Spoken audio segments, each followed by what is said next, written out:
The dust of Dryhook Junction didn't settle. It hung in the air like a shroud, a fine red powder that coated the tongue and clung to the soul. It was the dust of forgotten things, of broken wagons and brittle bones. And on a day like this, the dust of forgotten children. Carver Wayne stood at the back of the crowd, a ghost in a duster, his hat pulled low to shadow a face that had seen too many towns like this one, towns that bled hope from a man and left him hollow. He was a bounty tracker, a chaser of paper and ghosts. But today, he wasn't hunting. He was just passing through, a necessary evil on the way to nowhere better. The auction block was a crude platform of sun-bleached planks, erected before the sheriff's office. Upon it stood a man whose girth strained the buttons of his vest. Sheriff Pike, his face florid with sweat and cheap authority. He held a leather-bound ledger in one hand and a short, wicked-looking whip in the other.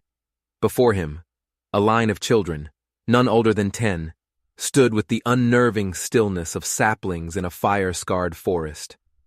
They were the town's refuse, the orphans and the abandoned, their wrists bearing small tin tags that glinted cruelly in the unforgiving sun. Each tag was a number, not a name. Carver's jaw was a knot of old iron. He'd seen men sold, horses whipped, dignity bartered for a spittoon's worth of whiskey, but this was a different kind of vile. This was the quiet, systematic crushing of what was meant to be precious. He told himself to turn, to walk away, to mount his horse and let the dust of Dryhook swallow the scene whole. His life was a testament to the art of walking away, but his boots felt nailed to the ground. His gaze caught on the last child in the line, a girl so small she seemed in danger of being carried off by a strong gust of wind. Her hair was a tangle of black straw, her dress a faded flour sack. She was maybe 6 years old. Her tag, number 7, hung loose on a wrist no thicker than a cornstalk. While the other children stared at their feet, at the splintered wood, at anything but the crowd, she stared right out. Her eyes, the color of a deep twilight sky, weren't scanning the faces with pleading or fear. They were searching, methodically, like a hunter. "Next up, number 7, Pike's voice boomed, a wet, unpleasant sound. "Good for mending, sweeping, hardly eats, docile." He nudged her forward with the toe of his boot. The girl stumbled but didn't fall. She didn't make a sound. Her eyes kept searching, passing over the leering faces of ranchers and the cold, appraising looks of their wives. A man in the front row, a blacksmith by the size of his arms, called out a price that was an insult to the very notion of a soul. Another man laughed. Pike grinned, showing teeth stained with tobacco. He was enjoying this, the power of it, the absolute dominion over a life that hadn't even truly begun. "A bit of a defiant one, this," Pike added, his grin tightening. "But a little persuasion teaches them their place." He raised the whip, not to strike, just to show it, to let the sun glint off its braided leather. It was a gesture of pure, unadulterated menace. The crowd murmured, a low hum of anticipation. And that's when it happened. The girl, number 7, stopped her searching. Her eyes, those impossible twilight eyes, landed on Carver. They locked onto him from across the dusty expanse, a connection so sudden and so sharp it felt like a physical blow. A flicker of something ancient and unnameable passed between them. It was not recognition in the common sense. It was something deeper, a resonance that vibrated in the hollows of Carver's bones. He'd never seen her before in his life. He would have staked his life on it, the life he'd spent so long running from. She didn't flinch when they raised the whip. She just pointed to him, the stranger in the back of the crowd, and said, "That's my daddy." The words were not loud, but they cut through the grimy air like a shard of glass. They were spoken with the simple, unwavering certainty of a sunrise. For a heartbeat, the world went silent. The dust seemed to freeze in the air. The creak of the gallows frame, the buzz of flies, the ragged breathing of the man next to Carver, it all ceased. Every eye in the crowd swiveled from the small girl on the platform and fixed on the shadowed figure at the back. On him. Carver's blood went cold, then hot. It was a trap, a child's desperate ploy, a random finger pointed in a moment of terror. It had to be. But her eyes weren't desperate. They were claiming him. They were telling him a truth his mind refused to accept. The word echoed in the chambers of his skull. Daddy. A word he hadn't heard directed at him, hadn't even allowed himself to think, in a decade of lonely nights and blood-soaked trails. Sheriff Pike lowered the whip slowly, a look of irritated confusion souring his features. "What's that, girl?" He grunted. She didn't look at him. Her gaze remained fixed on Carver, a lifeline thrown across a chasm of strangers. "He's my daddy," she repeated, her voice clearer this time, stronger. "He came back for me." A nervous titter went through the crowd. Carver felt the press of their suspicion, their curiosity. He was no longer a ghost. He was a spectacle. His instinct, honed by years of survival, screamed at him to deny it, to shake his head, to melt back into the alleys, to ride until Dryhook was just another bad memory. It was the smart play, the only play. He opened his mouth to say, "She's mistaken," to sever the impossible thread she had cast, but the words wouldn't form. He looked at her small, determined face, at the way she stood her ground before the bloated sheriff, and he saw a flicker of something he'd lost in himself long ago, a belief in something beyond the brutal facts of the world. "Well now," Sheriff Pike drawled, turning his bulk to face Carver, his eyes narrowing to piggish slits. "Is that a fact? You this little stray's daddy?" The question was a challenge, a gauntlet thrown down in the dust. The whole town was watching. To say no was to abandon her to the whip and to whatever fate the blacksmith had in mind. To say yes was to step into a lie so enormous it would swallow him whole. It was to invite a world of trouble he had no reason to want. Carver's heart hammered against his ribs, a frantic drumbeat against the silence. He saw the tin tag on her wrist again, the number 7. A number, not a name. His whole life was a collection of forgotten names. His own felt foreign on his tongue most days. He looked at her eyes, and the world tilted. He felt a dizzying sense of vertigo, of falling into a memory that wasn't his. The dust, the heat, the leering faces, they all faded to a muted backdrop. There was only the girl, her unwavering gaze, and the word she had spoken like a spell. Daddy. It wasn't a plea. It was a statement of fact. She was telling him who he was. He took a step forward, then another. The crowd parted for him like he was a leper, their whispers following him, flies on a fresh wound. He didn't stop until he was at the foot of the platform, his shadow falling over the splintered wood. He pushed his hat back just enough to let the light catch his face, a face carved from granite and regret. He looked up at Sheriff Pike, his own eyes as cold and gray as a winter sky. Then he looked at the girl. He gave a slow, deliberate nod. "Been looking for her," he said, his voice a low rasp, rusty from disuse. "Got turned around in the Badlands. Figured she was lost." The lie was clumsy, thin as watered-down milk, but it was all he had. The sheriff's eyes narrowed further. "She's got a town tag on her. Found her half-starved near the old mesa 3 weeks back. No one claimed her then." "I'm claiming her now," Carver said. The words came from a place deeper than thought, an instinct that had lain dormant for 10 years. It felt like breaking a vow he'd made to himself, a vow of silence and solitude. The girl, seeing him there, took a small step towards the edge of the platform. A hint of a smile, a tremor of relief, touched her lips for the first time. It was a devastatingly beautiful thing. "Not so fast, stranger," Pike sneered. "Town's got expenses, feeding her, sheltering her. She's town property until her debt is paid." He named a price, an exorbitant sum designed to be impossible, designed to humiliate. It was more money than Carver had seen in a year of tracking men through deserts and mountains. Carver didn't flinch. He reached into the inner pocket of his duster and pulled out his purse. It was heavy with the reward from his last bounty, a rustler he'd dragged across 2 territories. He'd been saving it for a new horse, a new rifle, for the endless continuation of his empty life. Without a word, he tossed the purse up to Pike.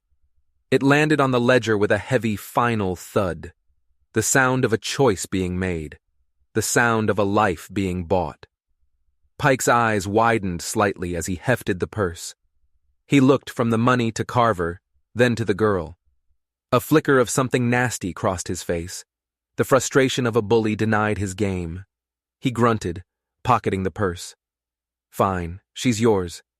But you and your daughter, be out of Dryhook by sunrise. We don't take to strangers here." "We'll be gone," Carver said, his voice flat. He held out his hand to the girl.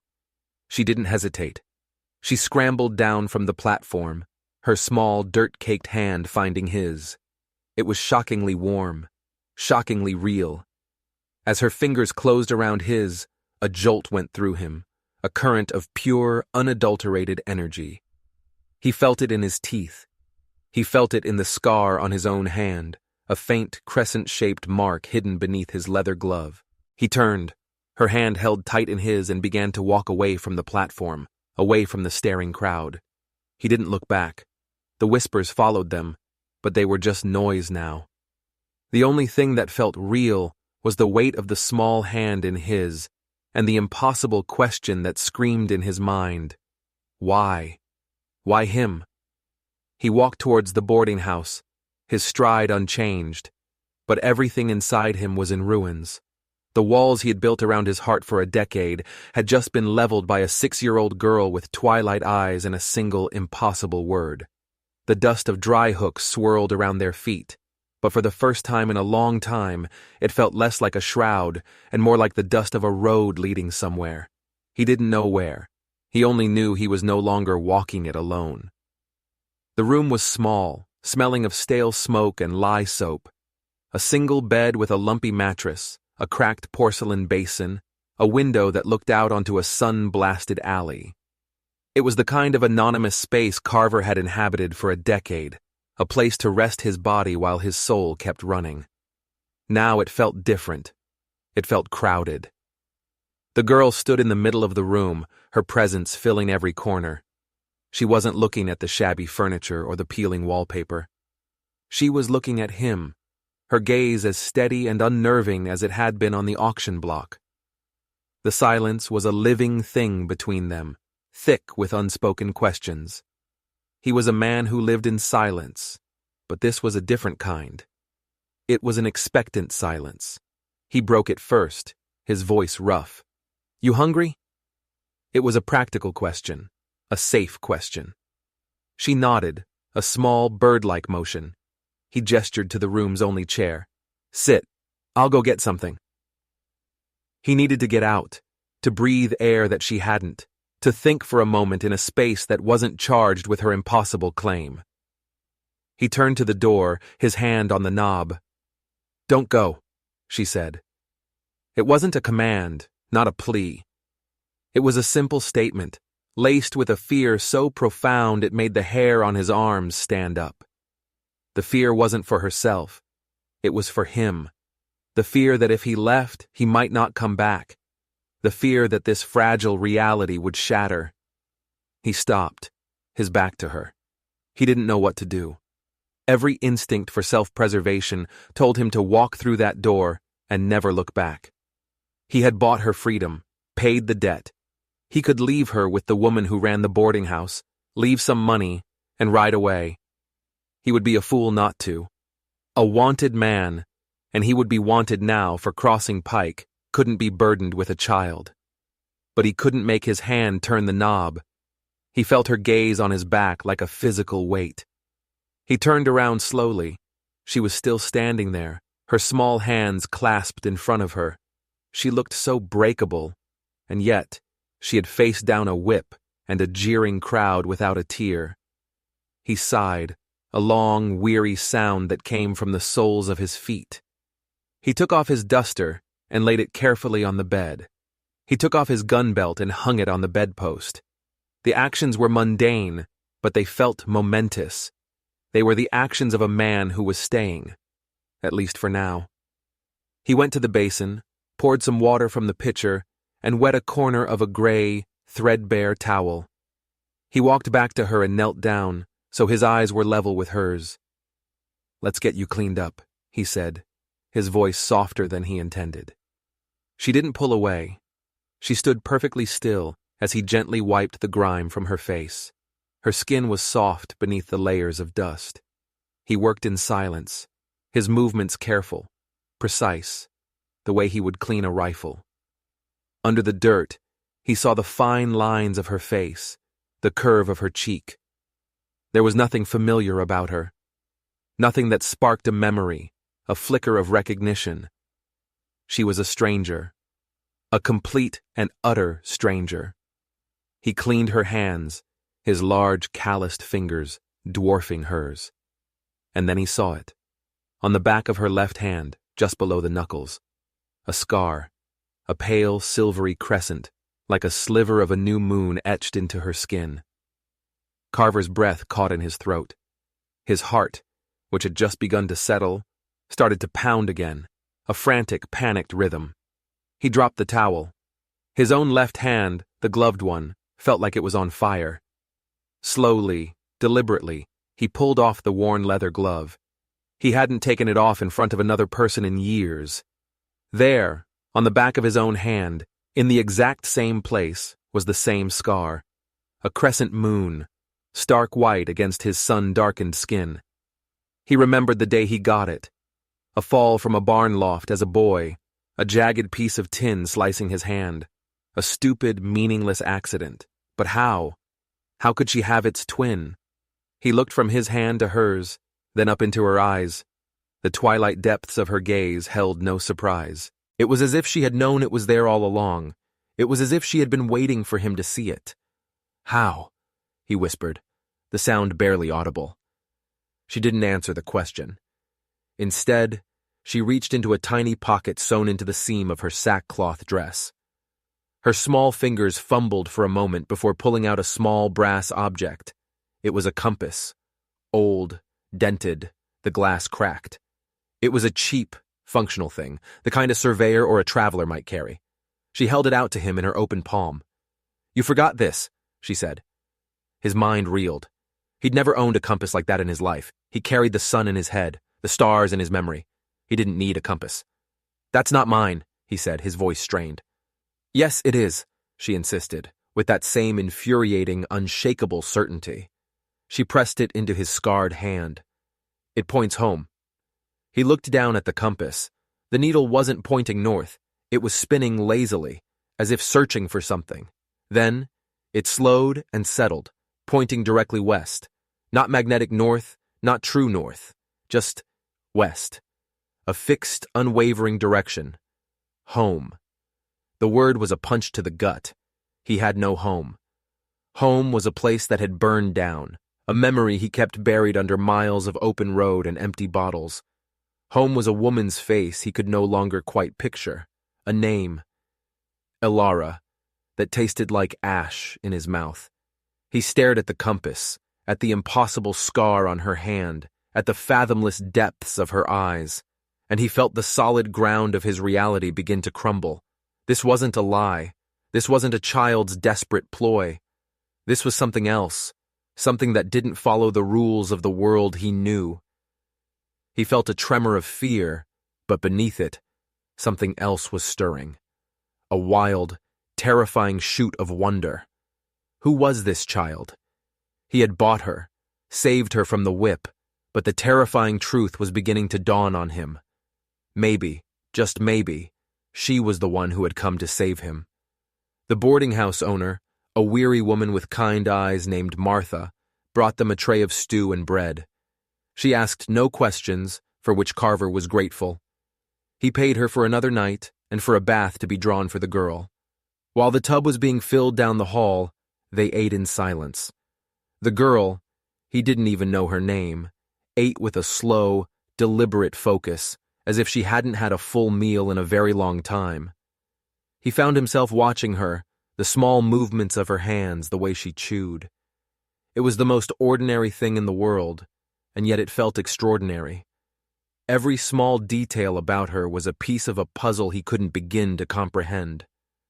After she had bathed, wrapped in a towel that swallowed her whole, he sat on the edge of the bed while she stood by the small, sputtering fire he'd built in the hearth. The water had washed away the last of the grime, revealing pale skin and a constellation of faint freckles across her nose. Her wet hair clung to her scalp in dark streaks.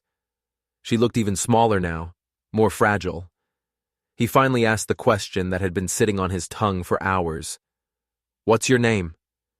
She looked at him, her head tilted. "Nina," she said. Nina. The name meant nothing to him. It wasn't a name from his past.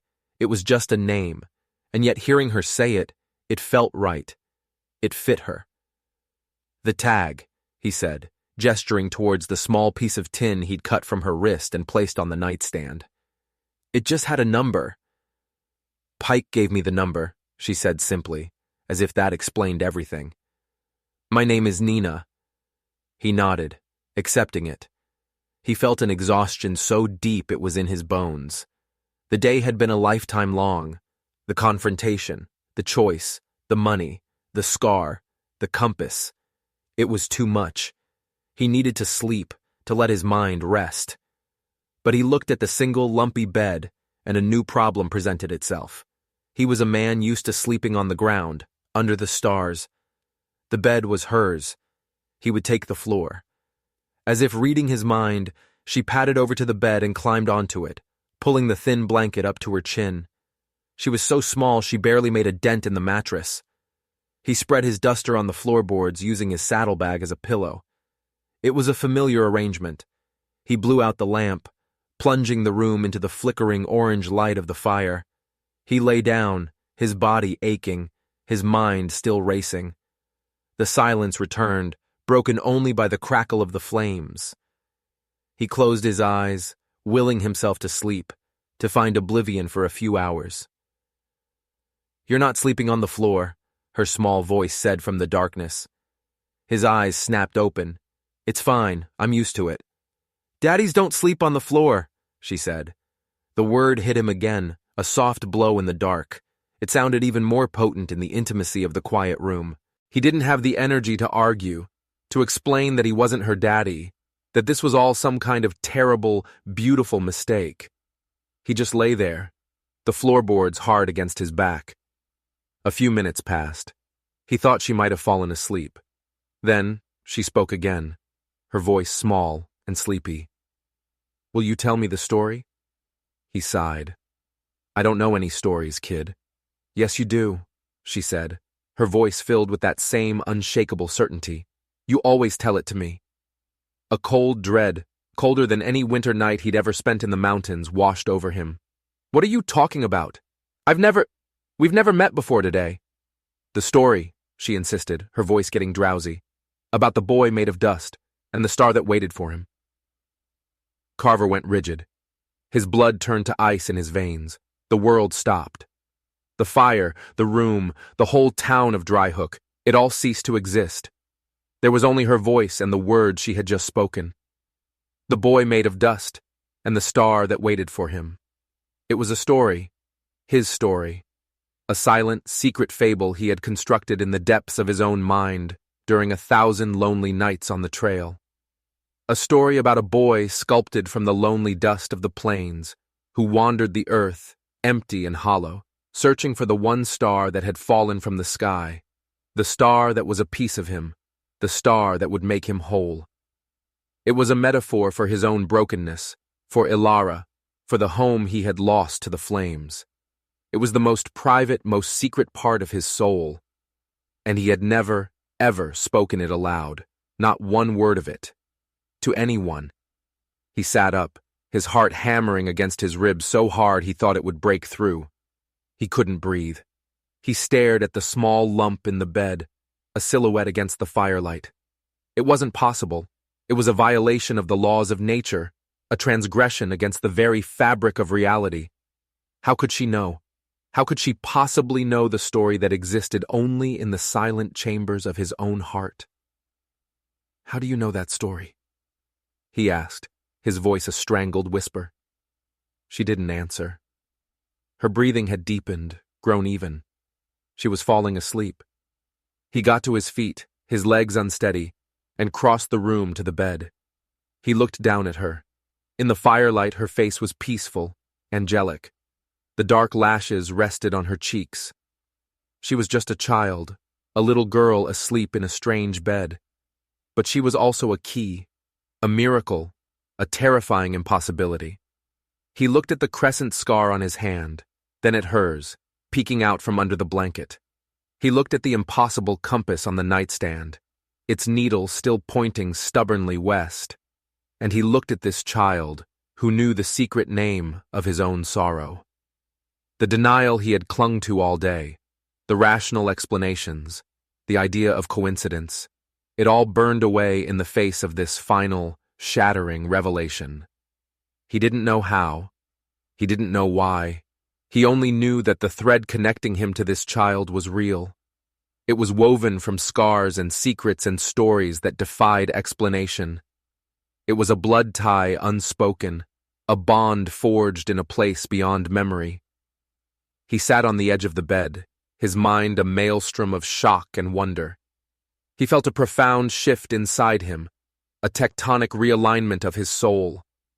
The man who had walked into Dryhook that morning was gone.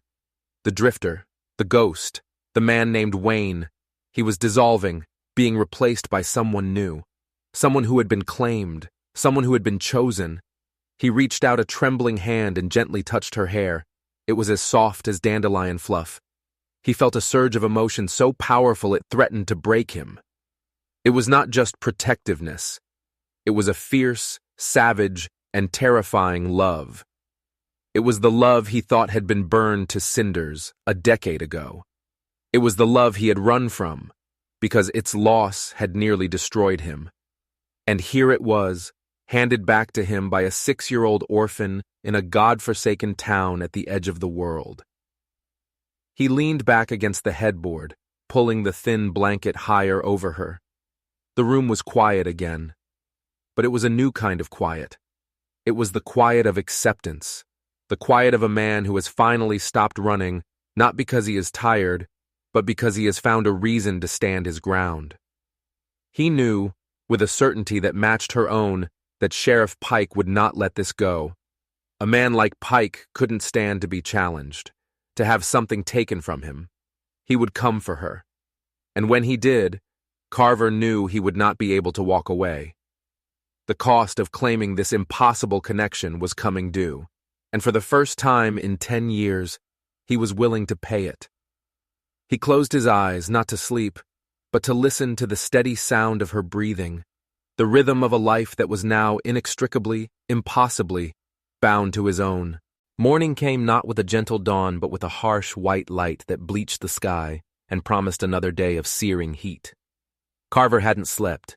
He had sat sentinel in the chair, watching the rise and fall of Nina's chest, his pistol resting on his lap, his mind a calm sea after a hurricane. The shock had receded, leaving behind a strange and profound clarity. The questions of how and why no longer mattered. They were like asking why the sun rises or why the stars shine. It simply was. She was his, he was hers. The world would have to adjust. He had a plan, as much as a man on the run could have one. They would slip out before the town was fully awake, stock up on supplies at the edge of town, and ride west. West, where the impossible compass pointed. It was as good a direction as any, and better than most. It felt like destiny. He woke Nina gently, his hand on her shoulder. Her twilight eyes opened without any of the drowsy confusion of a normal child. They were immediately clear, focused, and fixed on him. "It's time to go," he said softly. She nodded and slid out of bed, ready without a word. While she dressed, he checked his weapon, the familiar weight and cold steel a comfort. He strapped on the gun belt, the leather creaking in the quiet room. It felt different today. It was no longer just a tool of his trade, a means of survival. It was a shield. It was the thing that would stand between her and the ugliness of the world. They moved through the sleeping boarding house like shadows. Martha was in the kitchen, and she gave them a parcel of bread and dried meat. her eyes full of a sad understanding that asked no questions. Carver pressed a few more coins into her hand. "For your trouble," he said. She just shook her head. "God go with you," she whispered, her gaze lingering on Nina. The street was empty, painted in the long, cool shadows of early morning. The dust was still for now, waiting. They made their way to the livery stable at the far end of town. Carver's horse, a big, dependable roan named Cinder, nickered softly as he approached. He saddled the animal quickly, his movements economical and swift. He had one horse. It would have to be enough. He would walk beside it if he had to. He lifted Nina and set her in the saddle, in front of the horn. She was light as a feather. She wrapped her small hands around the pommel, her back straight, her eyes scanning the street behind them. She was a watchman. The mercantile was just opening, its owner a stooped, nervous man who kept glancing towards the sheriff's office. Carver bought canteens, jerky, flour, coffee, the basics. He paid, his eyes never leaving the street. He could feel it, a tension in the air. The quiet was too quiet. It was the stillness before a storm. He packed the supplies into his saddlebags, his gut tightening with every second that passed. "We need to go," he murmured, more to himself than to her. He took the reins, ready to lead the horse out of town, to put Dryhook behind them forever. And then he saw him, Sheriff Pike, standing in the middle of the street, blocking their way. He wasn't alone. 2 deputies, hard-faced men with shotguns held loosely at their sides, flanked him. Pike had a smug, satisfied look on his face. The look of a spider who has felt a tremor in its web. "Leaving so soon, stranger?" he called out, his voice echoing in the morning silence. Carver stopped. He moved his body slightly, positioning himself between Pike and the horse, between Pike and Nina. He could feel her small presence behind him, could feel her trust. It was an anchor in the swirling vortex of fear and anger. "Our business here is done," Carver said, his voice level.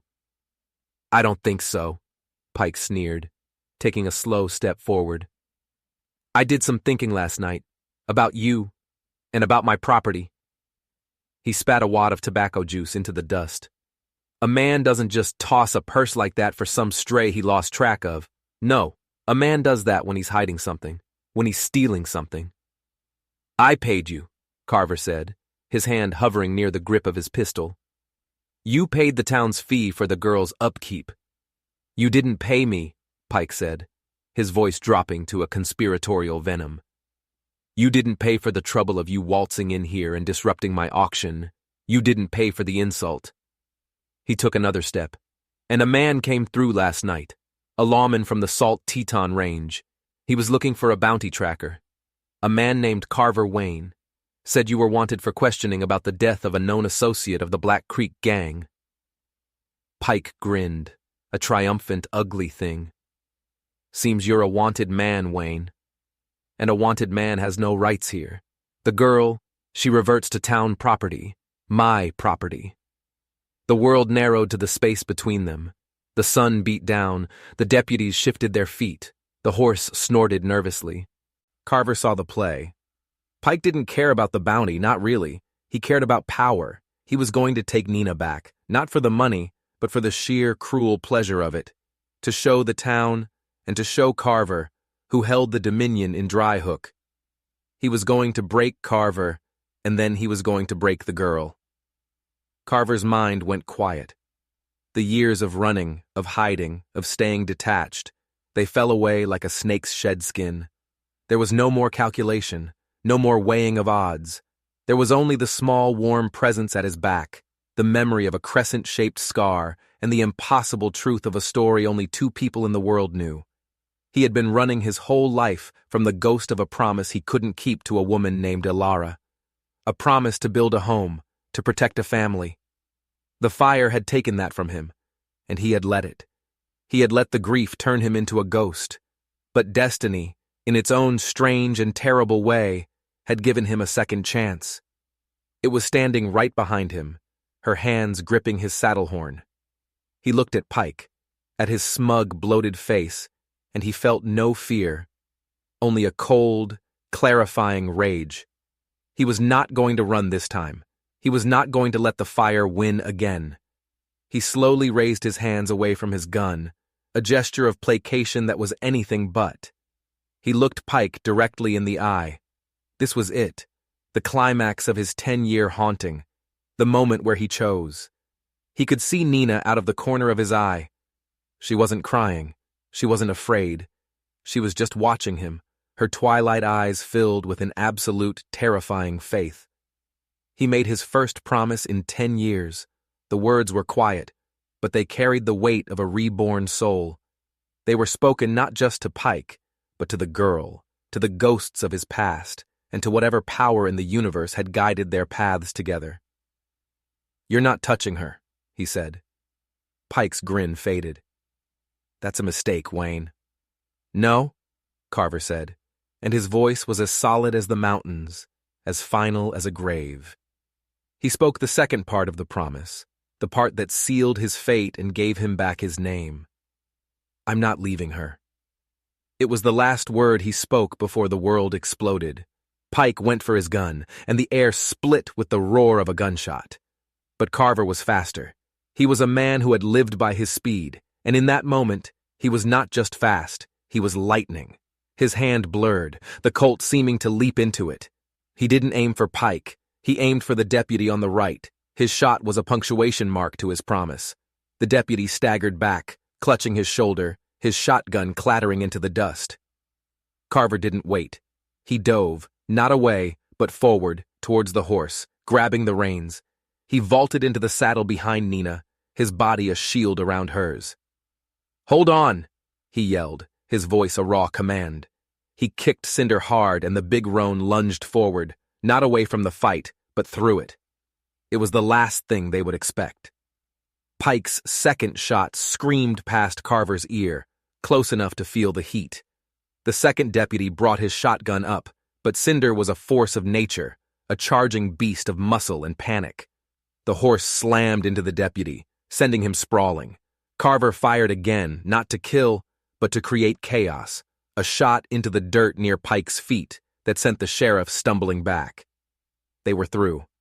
They galloped down the main street of Dryhook, the town a blur of terrified faces and open doorways. Shots followed them, but they were wild, panicked. Carver held Nina tight against his chest, her small body rigid but not trembling. He could feel her hair whipping against his chin. He leaned down, his mouth close to her ear, shouting over the thunder of the hooves. "Are you all right?" She twisted her head to look up at him, her eyes wide with the wildness of the moment, but shining. She gave a single, fierce nod. They didn't slow until the last hovel of Dryhook was far behind them, until the sound of the gunshots had faded into the vast, indifferent silence of the desert. He spurred Cinder on, pushing the horse harder, putting miles between them and the town that had tried to swallow them whole. They rode west, west into the unforgiving sun, west where the compass pointed, west towards a home that didn't exist yet, a home they would have to build from dust and hope and a promise made in the face of death. He was a wanted man, a kidnapper in the eyes of the law, a fugitive with a child. His life of quiet anonymity was over, shattered forever. And as he held her, the fierce protective love surging through him, he knew, with a certainty that dwarfed the sun, that he had never been more free. The sun bled across the horizon, painting the western sky in hues of bruised purple and fiery orange. They had ridden hard all day, the rhythm of the horse a constant driving beat beneath them. Carver had pushed Cinder to the edge of endurance, driven by the fear of pursuit. But as night began to stitch the sky together with stars, he knew they had to rest. He found a small, sheltered arroyo, a scar in the earth protected by a cluster of skeletal junipers. It wasn't much, but it was cover. He slid from the saddle, his body a single, unified ache. His legs were stiff, his back screamed in protest, and the graze from Pike's bullet along his ribs burned with a dull, insistent fire. He reached up and lifted Nina down. Her feet touched the ground, and for a moment she swayed, exhausted, but she didn't complain. She simply looked at him, her eyes reflecting the last of the day's light. He unsaddled Cinder, rubbing the weary animal down with a coarse blanket, whispering quiet words of thanks. The horse was their life now, their legs, their freedom. Nina watched him, her silence a comfortable presence in the vast emptiness of the landscape. When he was done, he built a small, smokeless fire from dry scrub, keeping it low and hidden within the arroyo. The flames licked at the darkness, a small pocket of warmth and light in a world that had suddenly grown immense and full of shadows. He unpacked their meager supplies: jerky, hardtack, and water. It wasn't much of a meal, but it was food. They ate in silence, the only sounds the crackle of the fire and the tired sigh of the wind. After they ate, he cleaned the graze on his side. It was shallow, a lucky tear in his flesh, but it needed tending. He poured a little whiskey from his flask onto a rag, the sting making him hiss between his teeth. Nina came over to him, her small face serious in the firelight. She pointed to the wound. "Does it hurt?" "Nothing I can't handle," he said, his voice still rough.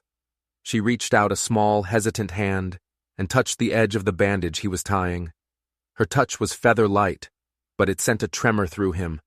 It was a touch of care, a touch of connection. In all his years, he had been the one who patched himself up, alone, in dusty rooms or cold campsites. This small gesture of concern was so foreign, it almost broke him. He finished with the bandage and leaned back against his saddle, the leather cool against his back. The exhaustion was a heavy blanket, pulling him down. Nina sat beside him, close enough that their shoulders almost touched. She wasn't looking at him now. She was looking up at the sky, a vast velvet expanse littered with a careless spill of diamonds. "There it is," she whispered, pointing with a small finger. He followed her gaze. She was pointing to a single bright star, hanging low in the west, the first star of the evening. "The star from the story," she said. "The one that waited." He looked at the star, then at her. The story. The boy made of dust, wandering the earth, and the star that was his missing piece. He had always thought of it as a story of loss, of an unfillable emptiness. But looking at it now, with her beside him, it felt different. It felt like a story of hope, of a journey with a destination, of a promise of being made whole. He felt the impossible compass in his pocket, its needle still aimed unerringly at that same western horizon. Maybe home wasn't a place you returned to. Maybe it was a place you built, a place you earned. Nina leaned her head against his arm, her small body finally surrendering to its fatigue. The weight of her was infinitesimal, but it was the most solid, most real thing he had ever felt. It was an anchor in the shifting sands of his life. He was a man with a price on his head, with enemies behind him and an unknown, dangerous road ahead. He had nothing to offer her. No home, no safety, no name, but one that was now a liability. But he had the story. He had the compass. He had the scar. And he had the promise. He put his arm around her, pulling her close against the night's chill. She curled into him, fitting perfectly into the space that had been empty for so long. He looked out at the vast, silent wilderness. It was no longer empty to him. It was just the space between here and home. He felt the last of the old Carver Wayne, the ghost, the drifter, turn to dust and blow away on the night wind. In his place was someone else, a father, a protector, a man with a purpose. Her breathing deepened into the slow, steady rhythm of sleep. Her small hand, the one with the crescent scar, came to rest on his chest, right over his heart. He looked down at her, at the peaceful trust on her face, the absolute certainty that she was safe, that she was home. He had paid for her with all the money he had. He had paid with blood and violence. He would pay with the rest of his life, and count it a bargain. The world was vast and dangerous, and they had a long way to go. But in the quiet of the arroyo, under a blanket of a million stars, He had found the one thing he had been searching for without ever knowing it. He felt the aching chasm in his soul begin to fill. She fell asleep on his chest, and he never moved again,